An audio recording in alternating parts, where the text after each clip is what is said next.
салом бинандагони хабар-тиҷӣ. ҷоиза барои ғолибон аз ҷониби раиси ҷумҳурии кишвар дар рӯзи таҷлил аз истиқлолияти давлати Тоҷикистон супорида мешавад.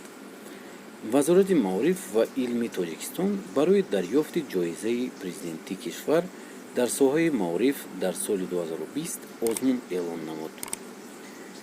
дар ин бора дафтари матбуоти вазорат иттилоъ дода гуфтааст, сардорони раёсатҳои маорифи вилоятҳо, шаҳри Душанбе, мудирони шуъбаҳои маорифи шаҳру ноҳияҳо ҷумҳурӣ, директорон ва ректорони муассисаҳои таҳсилоти миёна ва олии касбӣ, роҳбарони муассисаҳои тобеъ метавонанд номзадҳои худро то 20 марти соли равон пешниҳод намоянд.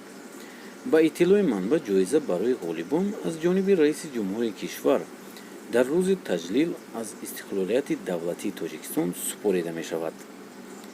ҷоизаи мазкур аз соли 2006 таъсис дода шуда аз 5 мукофот иборат буда, маблағи ҳар яки он $2000 амрикоиро ташкил медиҳад.